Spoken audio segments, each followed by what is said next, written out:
I'm Kate Ward, and this is your Dickman Farms Smart Gardening Tip. It's summer, and there's wonderful things to be going on out there. But what do we do a lot of? Well, if you're like me, you eat, because that's what we love to do. It's summer, and you can enjoy all the fresh flavors of all those foods that are coming ripe, and that includes your herbs. So, talking a little bit about what you can do with herbs that you may not have known about or you didn't quite realize. So something as simple as what's on my right here. This is stevia. And if you've ever heard of stevia before, it's actually a sugar substitute. It's got the same flavors, okay, close to. It makes everything sweeter, and you could mix it with something like this mint to make an actual nice drink. So fresh mint sprigs plus the stevia as a sweetener, and you have a natural, cooling, refreshing beverage. So, but what else can you do with these things? Well, mint, aside from just, being in the garden and freshening up things, it actually pairs well with some of our things. So if you like to grill, it'd be a wonderful thing to actually pair with lamb. So lamb is fantastic with the mint. It brightens it right up. As a matter of fact, it's wonderful to pair with fruits. So throwing it with fruits or even vegetables, just a nice, clean, fresh feeling to using mint. So try that. It's another thing to think about. Well, what else is there? There's chives, and I know everybody's heard of chives before, but they're a wonderful thing to use in vinaigrettes as the last little minute. They're fantastic on baked potatoes. So if you have potatoes fresh out of the garden or maybe from the farmer's market, then you cook them up, bake them up, put some fresh chives on them, fantastic. Thing to know about chives is a little tip. Add them if you're gonna cook to the very, very end of the recipe, because believe it or not, that oniony flavor can be destroyed by high heat, so you don't wanna cook them for very long. So that's the last minute addition, maybe a topping to a soup. The other thing that we have here, everybody knows basil, so I'm not even gonna talk about it, there it is. But not everybody knows Thai basil. That's this guy. And actually the flavor is pretty close and pretty similar.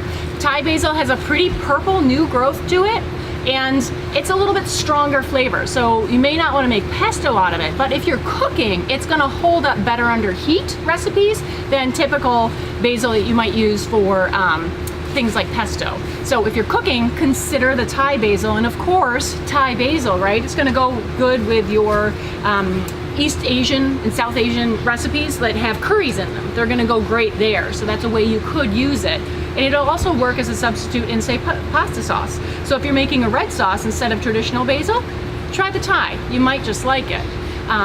Who else do I have here? Sage. So this is a tricolor sage. Now, sage is kind of the big bully in the flavor department. So be careful that you don't use too much, because sage has a very strong flavor. Very pretty, but strong.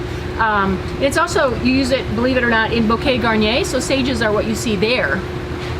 So you could use it for that.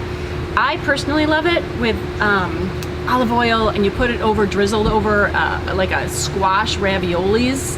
Olive oil, that, oh, it's good. Some cheese, fresh. Don't get me started. Who else is here? Thyme. Thyme is another one we see in bouquet garnier quite a bit. It pairs very well with lighter things. You see it a lot with chicken. You see it with something like zucchinis would work nicely, often paired with lemon. So that's nice. Tarragon here, perhaps you're not too familiar with it. It's another one that's a stronger flavor. You can use it in vinaigrettes, often paired with fish, and again with lemon, so that's nice there. Majoram, used like oregano. It's a little bit lighter flavor than an oregano, but you could use it the same way. So you could use it in a cream sauce if you wanted to. You could use it in a red sauce. You could use it fresh in, say, a salad of mixed greens. So those have been some things that you can go out and enjoy in the garden to keep what you're cooking fresh. And real quick, how hard are they to care for? Well, check out this mint, happily trailing over this pot. I mean, look at it. And you can just go in and snip it. Oh, making mint juleps? Easy peasy. If I want to transplant them, find a pretty pot.